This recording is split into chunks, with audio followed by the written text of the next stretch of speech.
Welcome to రాజనీతి. Cadre బలంగా ఉంటే ఏ పార్టీ అయినా బలంగా ఉంటుంది.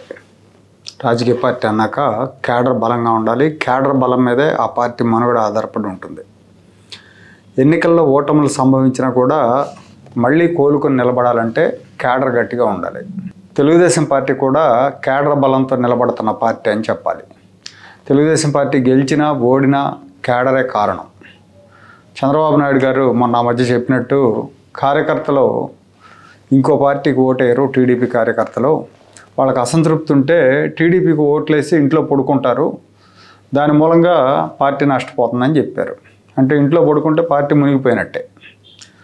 తెలుగుదేశం పార్టీ మనుగడ క్యాడర్ సంతృప్తి మీద ఆధారపడి ఉంటుంది. 2024లో అధికారంలోకి వచ్చిన తర్వాత తెలుగుదేశం కార్యకర్తల్లో సంతృప్తి లేకపోగా అసంతృప్తి పెరిగిపోతూ ఉంది. గత 5 ఏళ్లలో వైసీపీ పాలనలో వీళ్ళు వేధింపులకు గురయ్యారు. చాలా చోట్ల వీళ్ళకి పనులు అవ్వలేదు, పనులు చేసిన వాళ్ళకి బిల్లు రాలేదు, వీళ్ళని అనగదొక్కారు, కేసులు పెట్టారు. అయితే అధికారంలోకి వచ్చాక అన్నీ చక్కబడతాయని వీళ్ళు ఆశించారు. అధికారంలోకి వచ్చిన తర్వాత కూడా వీళ్ళకి పనులు జరగట్లేదు. అధికారులు వీళ్ళ మాట వినరు. వైసీపీ హయాంలో గ్రామస్థాయి నాయకుడు కూడా వెళ్ళి ఎంఆర్ఓలని ఎస్ఐలని శాసించేవారు. ఇవాళ ఆ పరిస్థితి లేదు. మండల నాయకులకు కూడా దిక్కు లేదు. ఎమ్మెల్యేలకు చెప్తే వాళ్ళు పట్టించుకోరు. అంటే ఇక్కడ అందరూ ఎమ్మెల్యేలు అని కాదు, కానీ కొంతమంది ఎమ్మెల్యేలు బాగానే ఉన్నారు. మెజారిటీ నియోజకవర్గాల్లో పరిస్థితి ఇలాగే ఉంది. అధికారుల పోస్టింగ్లో ఎమ్మెల్యేలు చేతివాటం చూపించిన నియోజకవర్గాల్లో అయితే మరీ బరి తెగించినట్టుగా ఉంది. వాళ్ళు అసలు అధికారుల మాట వింటలేదు. కొత్తగా వచ్చిన ఎమ్మెల్యేలు అయితే కార్యకర్తలకు విలువ ఇవ్వట్లా. వీళ్ళు ఏదైనా అడిగినా కూడా గట్టిగా నిలదీసి అడిగితే మీరు మమ్మల్ని చూసి ఓటేశారా, చంద్రబాబును చూసి ఓటేశారా అని ఎదురు ప్రశ్నిస్తున్నారు. నిజానికి చంద్రబాబును తెలుగుదేశం పార్టీ జెండాను చూసి ఓట్లు వేస్తారు, కానీ ఈ మొహాలను చూసి ఓట్లేసి ఎమ్మెల్యేని చేయాల ఎక్కడా కూడా కార్యకర్తలు. ఆ ప్రశ్నలు వేస్తున్న వాళ్ళు ఒకసారి మీరు గమనించండి. మీ మొహాలు చూసి ఎవరు ఓట్లేలా. చంద్రబాబు నాయుడు మొహం చూసి, తెలుగుదేశం పార్టీ జెండా చూసి ఓట్లేశారు. ఇంకా చెప్పాలంటే జగన్మోహన్ రెడ్డి మీద చేదరతో, అసహ్యంతో ఓట్లేశారు.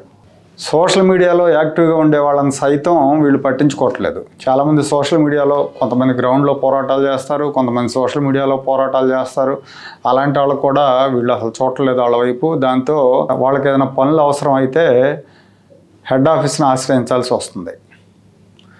కొంతమంది ఎమ్మెల్యేలు మండలాల్లో కోటరీలు పెట్టుకున్నారు. మండలానికి ఒక నాయకుడినో 2 నాయకులను పెట్టుకొని ఆ కోటరీ చెప్పిందే వినటం, ఆ కోటరీ వాళ్ళు వసూలు చేసి ఇస్తే తీసుకోవటం, ఇలాంటి పనులు కూడా చేస్తున్నారు. దాని మూలంగా పార్టీకి నష్టం జరుగుతుంది. ఎవరు పార్టీ వాళ్ళు కాదు అనే స్పష్టమైన గీత లేకపోవటం మూలంగా అసలైన పార్టీ కార్యకర్తలకు అన్యాయం జరుగుతూ ఉంది. అవినీతి పెరిగిపోయింది. అవినీతి విషయంలో గతంలో ఎలా ఉందో ఇప్పుడు కూడా అలా ఉందనే పరిస్థితి వచ్చింది. సహజ సంపదలు దోచుకోవటంలో వైసీపీకి, టీడీపీకి తేడా లేనట్టుగా నియోజకవర్గాల్లో వ్యవహరిస్తున్నారు. నియోజకవర్గాల్లో లబ్ధిదారులకు అందే సబ్సిడీలను కూడా వీళ్ళు వదలట్లేదు. ఉమ్మడి కృష్ణా జిల్లాలో ఒక ఎమ్మెల్యే ఆ మధ్య గోకులం షెడ్లకి, కోళ్ల ఫారాలకి సబ్సిడీతో కూడిన రుణాలు ఇచ్చారు. కేంద్ర ప్రభుత్వం స్కీమ్ ఇది. దాదాపు 80% సబ్సిడీ ఉంటుంది. ఈ గోకులం సబ్సిడీలు రిలీజ్ చేసినందుకు 1,10,000 వసూలు చేశారు ఒక ఎమ్మెల్యే. కృష్ణా జిల్లాలో ఒక ఎమ్మెల్యే, ఉమ్మడి కృష్ణా జిల్లాలో. అధికారుల ద్వారా ఈ పని చేస్తున్నారన్న ఆరోపణలు ఉన్నాయి. ఈ పథకం జనరల్గా ఏంటంటే అధికార పార్టీలో అధికారంలో ఎవరుంటే వాళ్ళకే ఎక్కువగా ఈ రుణాలు ఇలాంటివి వస్తాయి. పథకాల లబ్ధిదారులు వీళ్ళే ఉంటారు. సో తెలుగుదేశం పార్టీ వాళ్ళే లబ్ధిదారులు అయినప్పటికీ వాళ్ళ దగ్గర కూడా వసూలు చేస్తున్నారు. అంటే చూడండి, చిన్నవి 1,00,000, 2,00,000 రూపాయల స్కీములు ఇవి. సబ్సిడీ ఉంటే 70,000, లక్షకైతే 70,000-80,000 ఉంటుంది. 2 లక్షలకైతే 1,50,000 సబ్సిడీ వస్తుంది. దానిలో కూడా 1,10,000 తీసుకుంటున్నారంటే వీళ్ళ కక్కుర్తిని ఏమనాలో అర్థం కావట్లేదు. ఇప్పుడు కొత్తగా గెలిచిన ఎమ్మెల్యేలు అందరూ కూడా ఆ మధ్య దేవినేని ఉమా గారు అన్నట్టు 100 కోట్ల క్లబ్బుల గురించి ఆలోచిస్తున్నారు. ఖరీదైన కార్ల గురించి కళ్ళగా అంటున్నారు. ప్రజాసేవ లేకపోతే మళ్ళీ ఎలా గెలవాలనే దాని గురించి వాళ్ళకి పట్టలేదు. ఈసారి గెలిచాం, సంపాదించుకుందాం అన్నట్టుగా ఉంటున్నారు. ఇక పార్టీ ఆఫీస్ విషయానికి వస్తే, పార్టీ ఆఫీస్ ఒకప్పుడు సీనియర్ నాయకులు ఉండేవాళ్ళు, అలాగే కార్యాలయ బాధ్యులు కార్యకర్తల సమస్యలు అటెండ్ అయ్యేవాళ్ళు. కార్యకర్తలు అందుకే పార్టీ ఆఫీసులకు వస్తుండేవాళ్ళు. ఇప్పుడు అలాంటి వ్యవస్థ లేకపోవడం కూడా అసంతృప్తికి ఒక కారణం అవుతూ ఉంది. ఫర్ ఎగ్జాంపుల్ నిన్న లోకేష్ గారు పార్టీ కార్యాలయానికి వెళ్ళారు. ఆయన వెళితే 5,000 అర్జీలు వచ్చినాయి. 7-8 వేల మంది ఆయన కలవటానికి వచ్చారు. 5,000 మంది సమస్యలతో కూడిన అర్జీలు ఇచ్చారు. లోకేష్ స్వయంగా 2,000 అర్జీలు తీసుకున్నారు. వీళ్ళంతా కూడా మంగళగిరి వాళ్ళు లేకపోతే విజయవాడ గుంటూరు వాళ్ళు కాదు, మొత్తం రాష్ట్రంలో అన్ని జిల్లాలకు సంబంధించి అన్ని నియోజకవర్గాలకు సంబంధించిన వాళ్ళు ఉన్నారు ఈ వచ్చిన వాళ్ళలో. వీళ్ళకి వాళ్ళ నియోజకవర్గాల్లో ఆ ఎమ్మెల్యే స్థాయిలో పరిష్కారం జరిగితే సమస్య ఇంత దూరం రారు. విజయనగరం వాళ్ళు, శ్రీకాకుళం వాళ్ళు ఇక్కడ దాకా రావాలంటే అమరావతి దాకా, లేదంటే అనంతపురం వాళ్ళు అమరావతి దాకా రావాలంటే చాలా కష్టమైన పని.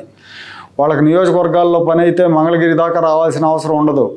ఎమ్మెల్యేలు పట్టించుకోకపోవడం మూలంగానే వాళ్ళు ఇక్కడ దాకా రావాల్సి వచ్చింది. దాని మీద లోకేష్ ఆగ్రహం వ్యక్తం చేశారు.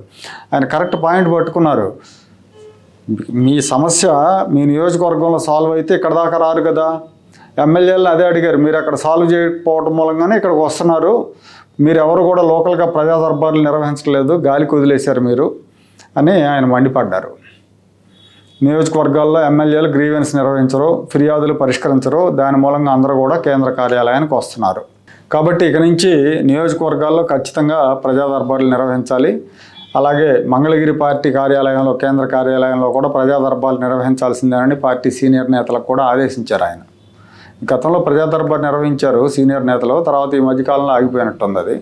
ఈ గ్రీవెన్స్ కార్యక్రమానికి మంత్రులు కూడా హాజరు కావాలని ఆయన చెప్పారు. అలాగే కావల్లో జరిగిన ఇష్యూ మీద కూడా లోకేష్ మండిపడ్డారు. కావల్ ఇష్యూ ఆయన దృష్టికి వెళ్ళింది. సుబ్బానాయుడు మరణించినప్పుడు ఎమ్మెల్యే కృష్ణారెడ్డి సరిగా స్పందించకపోవటం, వీటన్నిటి మీద కూడా ఆయన ఆగ్రహం వ్యక్తం చేశారు లోకేష్. అలాగే వైసీపీ నేతలు విమర్శలు చేస్తున్నా కూడా వాటిని తిప్పి కొట్టడంలో టీడీపీ నేతలు పట్టించుకోవట్లేదు, నిర్లక్ష్యం వహిస్తున్నారని ఆయన ఫైర్ అయ్యారు.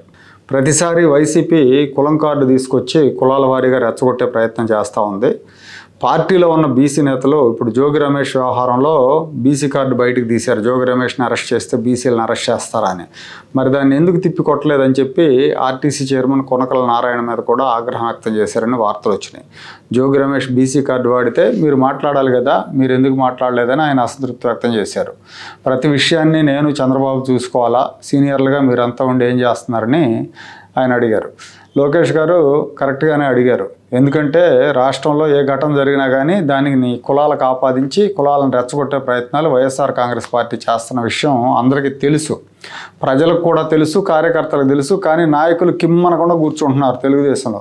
కుల గొడవలు రేగినప్పుడు తెలుగుదేశం పార్టీలో ఆయా కులాల నాయకులు సైలెంట్ అవుతారు, కౌంటర్ ఇవ్వరు, గట్టిగా ఎదుర్కోవాలి. అప్పుడు గట్టిగా ఎదుర్కోకపోతే, ఇప్పుడు మొన్న మధ్య ఎవరో కాపుల పేరుతో వచ్చారు, తెలుగుదేశంలో కాపు నాయకులు సైలెంట్ అయ్యారు. అది ఇద్దరు వ్యక్తుల మధ్య జరిగిన గొడవరా, కులాల మధ్య గొడవ కాదు అని తిప్పుకోవట్లేదు, కాపు నేతలంతా సైలెంట్గా కూర్చున్నారు. ఇప్పుడు జోగి రమేష్ వ్యవహారంలో కూడా బీసీ నేతలంతా కూడా సైలెంట్గా కూర్చున్నారు, కౌంటర్ ఇవ్వరు. గట్టిగా ఎదుర్కొనకపోవటం వల్ల తెలుగుదేశం పార్టీ డిఫెన్స్లో పడతా ఉంది. అది పార్టీకి నష్టం చేస్తుంది. పార్టీ ప్రతినిధులు కూడా, అధికార ప్రతినిధుల దగ్గర నుంచి అందరూ కూడా ఒక డైరెక్షన్ తీసుకొని తిప్పికొట్టాలి. సీనియర్ నేతలు సైలెంట్ అయిపోతున్నారు, పార్టీ అధిష్టానం సరిగా కమ్యూనికేట్ చేయలేకపోవడం కూడా దీనికి ఒక కారణం. ఎమ్మెల్యేలకు గైడెన్స్ లేదు, ఎవరిష్టం వచ్చినట్టు వాళ్ళు వ్యవహరిస్తున్నారు. ఈ పరిస్థితి మారకపోతే నియోజకవర్గాల్లో పార్టీకి నష్టం జరుగుతుంది. నియోజకవర్గాల స్థాయిలో సమస్యల పరిష్కారం అయితే జనం కేంద్ర కార్యాలయం దాకా రారు. అన్నీ చంద్రబాబు నాయుడు గారు లేదంటే లోకేష్ గారు చూడాలంటే అది కుదిరే పని కాదు. కేంద్ర కార్యాలయంలోకి వాళ్ళు వారంలో 2 రోజులు కేంద్ర కార్యాలయానికి వస్తారు అంటే ఆ రోజు పార్టీ వ్యవహారాలు చూడటానికి వాళ్ళకి ఒక అవకాశం, ఒక సమయం ఉండాలి.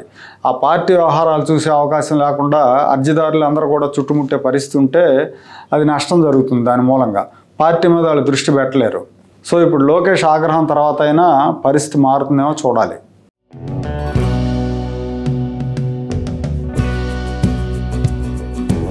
Like, share and subscribe to Rajaniti channel.